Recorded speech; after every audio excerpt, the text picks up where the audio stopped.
Hello friends, good morning. নমস্কার সবাইকে, ইলাস ব্লগে স্বাগতম। কেমন আছেন সবাই? আশা করি ভগবানের কৃপায় ভালোই আছেন।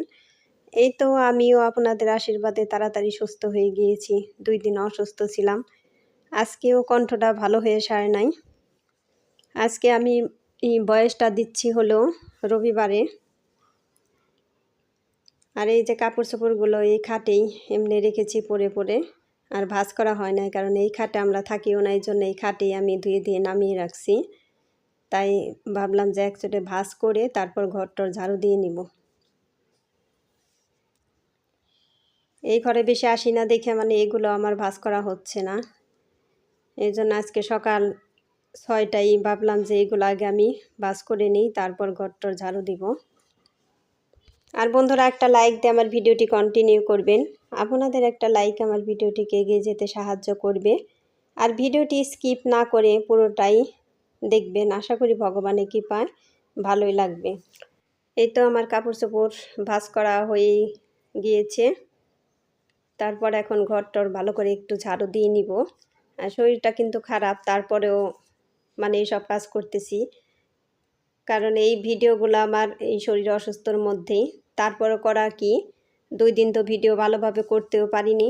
আমি যদি ঠিকমতো ভিডিও শ্যুট না করতে পারি তাহলে আপনাদের মাঝে কি তুলে ধরবো, কারণ এমনিতেই শরীর অসুস্থ, ভালো লাগে না। তারপর ভাবলাম যে যতই কষ্ট হোক আমি ভিডিও শ্যুট একটু করে নিই। আর আমার এমন অনেক অডিয়েন্স আছে, তারা কিন্তু আমার ভিডিওর আশায় বসে থাকে। আমি তো তাদের ভিডিওর আশায় বসে থাকি যে কখন আসবে তাদেরটা, কখন আমি তাদের ভিডিও দেখব। আমার অনেক অডিয়েন্স আছে, তারাও এইভাবে আমার মতো বসে থাকে, কারণ তাদের কাছে নোটিফিকেশন যাওয়ার সাথে তারা কিন্তু আমার ভিডিও দেখে নেয়। এই তো এই যে বাইরের যে অবস্থা, এইরকম বৃষ্টি আর এখন আর একদমই ভালো লাগতেছে না। যখন প্রচুর রোদ থাকে তখন কিন্তু একটু বৃষ্টির জন্য কত সবাই হাউকাউ করে, তখন বৃষ্টি হয় না। আর এখন সবাই বলতেছে যে এখন আর বৃষ্টি যাতে না হয়, বৃষ্টি না হলেই ভালো লাগবে। এখন একটু চমকা রোদ উঠলে পরে ভালো লাগবে। আর এই আলনায় শুধু আমার জামা কাপড়ই রেখেছি, আর আপনাদের দাদার কাপড় চোপড় রাখে হলো নিচতলায়, কারণ চেম্বার থেকে এসে একচোটে স্নান করে ওইখান থেকে কাপড় চোপড় পরে আসে। আর প্যান্ট শার্ট সব কিছুই সে নিচতলায় রেখেছে, কারণ পেশেন্ট দেখে সে ওই কাপড় চোপড়ে উপরে আসে না, একচোটে নিচতলায় খুলে তারপরে অন্য কাপড় চোপড় পরে তারপরে উপরে আসে। আমাদের নিচতলাও ভাড়া দেওয়া হয় নাই, নিচতলাটাও এমনি রাখা হয়েছে। এমনি ভাড়া দেওয়ার মতো করেই বানিয়েছিল, কারণ 2 ইউনিট 2 ফ্যামিলি ভাড়া দেওয়া যেত, কিন্তু আমরা দিইনি ইচ্ছাকৃতভাবেই। আমার এখন কাজ করতেও কিন্তু একদমই ভালো লাগতেছে না, কারণ ভিডিও শ্যুট করাটাও একটা নেশায় পরিণত হয়ে গিয়েছে। কারণ ভিডিও করব, তারপরে ভিডিও করে এডিট করব সুন্দর করে, এডিট করার পরে আবার ভয়েস দিব, ভয়েস দিয়ে তারপরে থাম্বনেল বানাবো, তারপরে ভিডিও আপলোড করব। এরকম এটা একটা নেশায় পরিণত হয়ে গিয়েছে, কারণ একদিন বাদ দিলে কিন্তু ওই দিন একদমই ভালো লাগে না, মনে হয় যে কি যেন নেই, কিসের যেন অভাব, এরকম একটাই থাকে।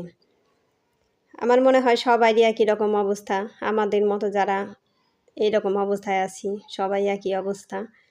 এই তো এখন এই রুমটা ঝাড়ু দিয়ে নিচ্ছি, তারপর আবার রান্না করতে যাব, কারণ এখন মনে হচ্ছে যে এখন এই কাজ না করে শুয়ে থাকতে পারতাম, তাইলে মনে হয় ভালো হতো। আর এই যে দেখেন এখানে কতগুলো আম আনছে। আপনাদের দাদা তো 2 দিন পরই এই আমগুলো নিয়ে আসে, আর আমি যদি বলি যে এত আম কিসের জন্য, এত আম খেতে এখন ভালো লাগে না, তারপরে আপনাদের দাদা বলে যে তুমি তো অন্য কিছু খেতে চাও না, কোনো কিছুই খেতে চাও না, এই জন্যে আম আনি, আম একটু পছন্দ করে এই জন্যে আনি। আমার আবার ছোট আম ছিল যখন, আমরুপালি, হিমসাগর, ওই সব আম খেতে খুব ভালো লাগতো, কাটিমন, ওইগুলো চুষে খেতে খুবই ভালো লাগতো ছোট আম। এত বড় আম এগুলো আমার বেশি ভালো লাগে না। আরেকটা কথা হলো, বাড়ির বউ যতই অসুস্থ থাকুক তাকে রান্না বান্না কাজকর্ম কিন্তু তাকে করতেই হবে।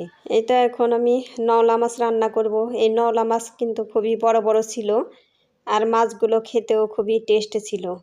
আপনাদের দাদা আমাকে যদিও বলছিল যে তোমার ভালো লাগতেছে না, রান্না করতে না পারলে আমি হোটেল থেকে নিয়ে আসব। তারপর আমি বললাম না, আমার তো হোটেলের খাবার একদমই ভালো লাগে না। আমি একদিনের জন্য হোটেলের খাবার খেতে পারি না, এইটা আমার বড় একটা সমস্যা। হোটেলের খাবার দেখলেই আমার কেমন যেন একটা লাগে, ওগুলো খেতে ভালোই লাগে না। আমি বললাম না, একটু কষ্ট হলেও বাড়ি রান্না করব, বাড়ির তাই খেতে পারবো। কারণ এমনি সুস্থ অবস্থায় আমি হোটেলের খাবার খেতে পারি না, আর এখন তো অসুস্থ, আরও পারবো না। এই তো আমি মাছগুলো একটু ভালো করেই ভেজে নিয়েছি। আমার আজকে ভয়েস দেওয়ার সময় যে ভয়েসগুলো কতবার কাটতে হয়েছে তার কোনো হিসাব নেই, শুধু গলা আটকে আটকে আসছে। আর ভয়েস দেওয়ার সময় ভালো লাগে নাই, কারণ একটু টনসিলে একটু ব্যথা ব্যথা আছে, ব্যথা করছে। তো আজকে তরকারিটা রান্না করছি হলো কুমড়ো আর পেঁপে দিয়ে। আগে কিন্তু জিরে সোমবার দিয়ে কাঁচামরিচ দিয়ে দিয়েছি, কারণ কাঁচামরিচ তেলে দিলে পরে সেন্টটা খুব ভালো আসে। আর এই কুমড়ো পেঁপে এগুলোর তরকারি নাকি ফ্রিজে থেকে বের করে খেলে খুব টেস্ট লাগে। আপনার দাদার আলুর তরকারি নাকি খেতে বেশি ভালো লাগে না, আলুটা গলে গলে যায়, এই জন্য বেশি ভালো লাগে না। এই জন্য আমি এগুলো দিয়ে বেশি তরকারি রান্না করছি। আর বন্ধুরা, আমার ভিডিওটি ভালো লাগলে একটা সাবস্ক্রাইব করে পাশে থাকা বেল আইকনে ক্লিক করে দিবেন, তাই নোটিফিকেশন চলে যাবে সবার আগে আপনার কাছে। এই তো তরকারিতে ঝোলও দিয়ে দিলাম, কারণ এই তরকারিতে কিন্তু ঝোল বেশি দিতে হয় না, কুমড়োর থেকে তো ঝোল ওঠে। এই তো আমার জাল অর্ধেক হয়ে গিয়েছে, এখন মাছগুলো দিয়ে দিলাম। মাছগুলো একটু ভালো ভাজা না হলে আমার বেশি ভালো লাগে না, এই জন্য আমি একটু ভালো করেই ভেজে নিই। এই তো সবগুলো মাছই দিয়ে দিলাম। আর তরকারিটা কিন্তু খুবই টেস্ট হয়েছিল। আর এই তরকারিতে একটু চিনি দিতে হয়, চিনি না দিলে টেস্ট হয় না। এই তো জিরেগুলো দিয়ে দিলাম, আমি চিনিটা একটু আগে দিয়ে দিয়েছি, ওটা শেয়ার করিনি, কারণ চিনি না দিলে পাঞ্চা লাগে। এই তো তরকারি হয়ে গিয়েছে, এখন হলো বাইম মাছ রান্না করব। আর বাইম মাছ আমি একদম অল্প করেই রান্না করব আলু দিয়ে, কারণ এই তরকারিটা আজকে আমি ফ্রিজে রাখবো না, এই জন্য। এই তো গরম মশলাও দিয়ে দিলাম। আর এই বাইম মাছগুলো আমি ভাজবো না, এই তো আলু ভেজে এর মধ্যেই মশলাপাতি দিয়ে মাখিয়ে তারপর দিয়ে দিব মাছগুলো। এইভাবে তরকারিটা কিন্তু খুবই টেস্ট হয়। আলুগুলো আমি একদমই একটু ভালো করেই ভেজে নিব। ওই যে মাছগুলো দিয়ে দিলাম, এখন একটু নাড়াচাড়া করে তারপরে একটু ঝোল দিয়ে কষিয়ে নিব আগে মাছগুলো। দেখবেন এই বাইম মাছ ভাজার চেয়ে এইভাবে যদি রান্না করা হয় অনেকটাই টেস্ট লাগে। ওই তো একটু ঝোল দিয়ে দিলাম, তারপর ঢাকনা দিয়ে ঢেকে আমি এগুলো কষিয়ে নিব। এভাবে তরকারি রান্না খুবই টেস্ট হয় এই বাইম মাছ। অন্য মাছ বেশি ভালো লাগবে না, কিন্তু এই বাইম মাছটা খুব ভালো লাগবে। একটু মরিচের গুঁড়াও দিয়ে দিলাম। আজকে এই 2 পদের তরকারি রান্না করতেছি, কারণ বেশি রান্না করতে পারতেছি না। এখনও মনে হচ্ছে যে এখন না রান্না না করে শুয়ে থাকতে পারলে খুবই ভালো হতো, খুবই খারাপ লাগতেছে। এই তো তরকারি আমার এগুলো কষানো হয়ে গিয়েছে, এখন আমি পরিমাণ মতো ঝোল দিয়ে দিব। 2 দিন ধরে আমি এই 2 পদই রান্না করতেছি, বেশি রান্না করতে পারতেছি না, কারণ বেশি রান্না করলে তো কষ্টও বেশি। কারণ এই মাছের আনাজগুলো কেটে নিতে হয়, উঠতে বসতে আমার খুবই কষ্ট হচ্ছে, কারণ ব্যথা হয়েছে বললাম তো আগেই, সারা শরীর ব্যথা, পায়ে থেকে মাথা পর্যন্ত, এই জন্য খুবই কষ্ট হয়েছে। এই তো তরকারিতে আমি জিরে গুঁড়ো দিয়ে দিলাম, আমার তরকারি হয়ে গিয়েছে। এই তরকারিটাও খুবই টেস্ট হয়েছে।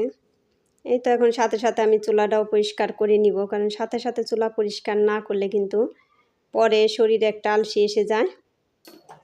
ওই দেখেন না, তেল ছিটে কীরকম অবস্থা, একদমই তেল চিটচিটে।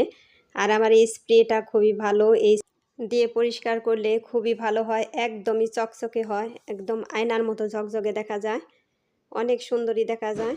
কিন্তু আমার এই চুলার পাশের টাইলসগুলোর কালার একদমই সুন্দর হয় নাই, সেই জন্য আমার ভিডিওতে কালারগুলো বেশি ভালো আসে না। যাই হোক, সবাই ভালো থাকবেন, সুস্থ থাকবেন, এই কামনা করে আমার ভিডিওটি শেষ করছি। আর পরবর্তী ভিডিও দেখার অনুরোধ রইল। টাটা।